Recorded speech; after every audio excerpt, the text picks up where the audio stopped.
Assalamualaikum warahmatullahi wabarakatuh. Alhamdulillah, alhamdulillahilladzi arsala rasulahu bil huda wa dinil haq liyudhhirahu 'ala dini kullihi walau karihal musyrikun. Asyhadu an la ilaha illallah wa asyhadu anna Muhammadan abduhu wa rasuluh la nabiyya wa la rasula ba'dah. Bapak dosen yang terhormat dan teman-temanku sekalian yang berbahagia, InsyaAllah kami dari kelompok 1 yang beranggotakan oleh Anis Khofifah, Ardinta Hidayatul Umam, dan Farida Athiqatul Maula akan mempresentasikan tentang hukum perdata di Indonesia. Sejarah terbentuknya hukum perdata di Indonesia. Pada tanggal 31 Oktober 1837, Scholten van Oud Haarlem diangkat menjadi Ketua Panitia Kodifikasi dengan Mr. A.A. van Vloten dan Mr. Mayer masing-masing sebagai anggota. Tetapi panitia ini belum berhasil membuat kodifikasi. Akhirnya dibentuk panitia yang baru yang diketuai oleh C.J. Scholten van Oud Haarlem lagi, tetapi anggota diganti yaitu Mr. Skeniter dan Mr. J. Van Ness. Panitia inilah yang berhasil mengkodifikasi KUH Perdata Indonesia berdasarkan asas konkordasi yang sempit. Artinya KUH Perdata Belanda banyak menjiwai KUH Perdata di Indonesia karena KUH Perdata Belanda dicontoh dalam kodifikasi KUH Perdata Indonesia. Kodifikasi KUH Perdata Indonesia diumumkan pada tanggal 30 April 1847 melalui Stadsblad nomor 23 dan mulai berlaku pada 1 Januari 1848. Dalam menghasilkan kodifikasi KUH Perdata Indonesia ini, Scholten dan kawan-kawannya berkonsultasi dengan J. van de Vinne, Direktur Lands, Medellen en Nomen. Oleh karena itu, ia juga turut berjasa dalam kodifikasi tersebut.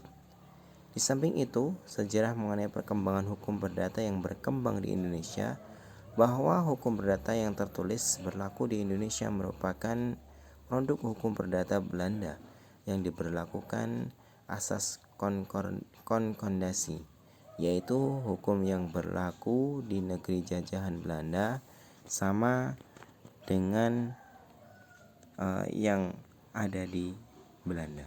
Selanjutnya, dalam perspektif sejarah, hukum perdata yang berlaku di Indonesia terbagi dalam 2 periode, yaitu periode sebelum Indonesia merdeka dan periode setelah Indonesia merdeka. Sebelum Indonesia merdeka sebagaimana negara jajahan, maka hukum yang berlaku di Indonesia adalah hukum bangsa penjajah, termasuk hukum perdata Indonesia.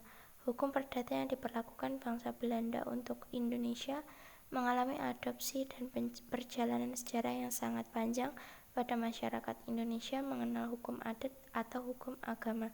Kemudian di Indonesia berdasarkan azas berkondisi, maka dikehendaki perundang-undangan di negara Belanda berlaku untuk orang-orang Eropa di Hindia Belanda atau Indonesia. Keanekaragaman hukum yang berlaku di Indonesia bersumber pada ketentuan dalam pasal 165 Indenstrattegling atau IS. Kemudian setelah Indonesia merdeka, berdasarkan pasal 2 Aturan Peralihan Undang-Undang Dasar 1945, KUH Perdata Hindia Belanda tetap dinyatakan berlaku sebelum digantikan dengan undang-undang yang baru berdasarkan UUD 45. KUH Perdata Indonesia sebagai induk hukum perdata Indonesia. Belum adanya aturan hukum yang baru, maka untuk menghindari kekosongan hukum berdasarkan aturan peralihan, maka masih diperlakukan hukum perdata tersebut di Indonesia. Secara yuridis formil, kedudukan KUH Perdata masih tetap sebagai undang-undang sebab tidak pernah dicabut dari kedudukannya sebagai undang-undang. Dasar hukum berlakunya KUH Perdata di Indonesia. Setelah masa kemerdekaan Indonesia, KUH Perdata di Indonesia yang sebelumnya berdasar KUH Perdata Hindia Belanda berubah berdasar Undang-Undang Dasar 1945. Namun dalam hal itu, kodifikasi dasar hukum KUH Perdata 1945 juga tidak lepas dengan KUH Perdata warisan penjajah, selagi tidak bertentangan dengan kepentingan nasional.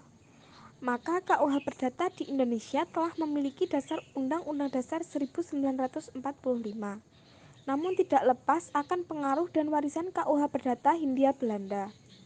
Karena dibawa penjajah masuk ke Indonesia sebelum kemerdekaan. Pemberlakuan KUH Perdata di Indonesia dari masa ke masa.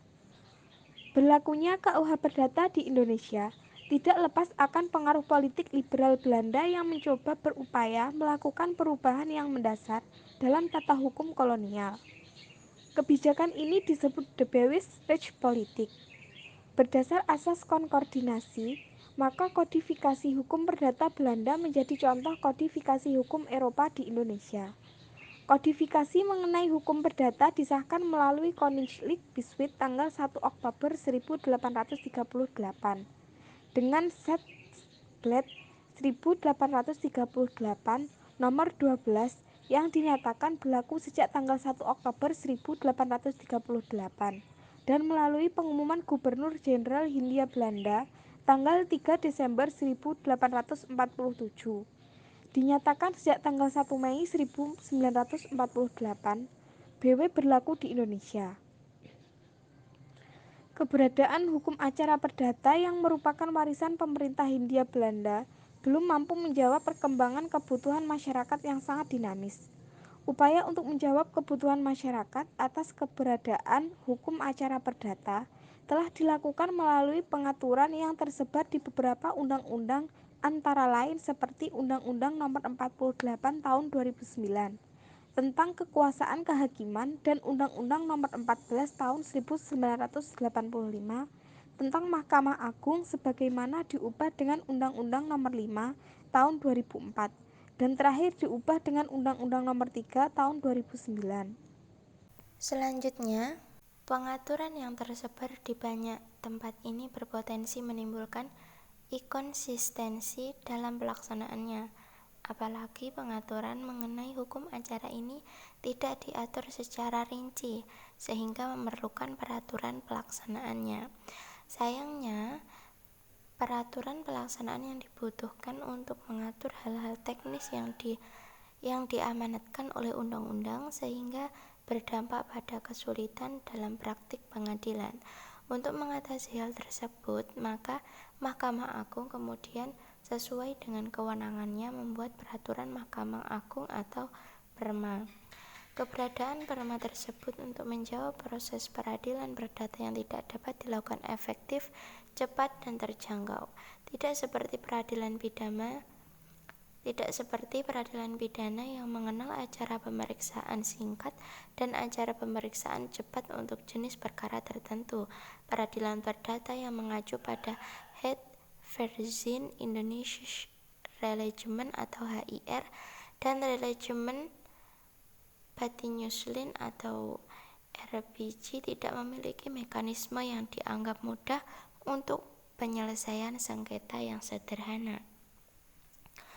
Adapun ruang lingkup pembaharuan hukum acara perdata yang harus diperhatikan setidak-tidaknya meliputi 3 hal yang bersifat mendasar, yaitu pembaharuan muatan filosofis, yuridis atau normatif, dan sosiologis. Pembaharuan muatan filosofis dimaksudkan untuk mengkaji ulang relevansi konsep dasar dan asas-asas hukum acara perdata. Pembaharuan muatan yuridis atau normatif dimaksudkan untuk mengevaluasi muatan dari norma-norma atau kaidah hukum positif yang berlaku sekarang ini, sedangkan pembaharuan muatan psikologis dimaksudkan agar lahirnya suatu peraturan perundang-undangan baru tidak mendapat tantangan dari masyarakat. Selanjutnya, pluralisme hukum di Indonesia. Sistem hukum perdata yang berlaku di Indonesia beraneka ragam atau pluralitas. Artinya, sistem hukum perdata yang berlaku itu terdiri dari berbagai macam ketentuan hukum di mana setiap penduduk mempunyai sistem hukumnya masing-masing, seperti hukum adat, hukum Islam, hukum perdata barat atau BW, dan sebagainya. Pluralisme hukum tersebut telah ada sejak zaman Hindia Belanda. Setidaknya ada 3 faktor yang menjadi penyebab timbulnya pluralisme dalam sistem hukum yang berlaku di Indonesia tersebut, yaitu yang pertama, politik pemerintahan Hindia Belanda. Yang kedua, belum adanya ketentuan hukum yang berlaku secara nasional. Dan yang ketiga, karena faktor etnisitas. Sekian dari kelompok kami. Apabila ada kurang lebihnya kami mohon maaf.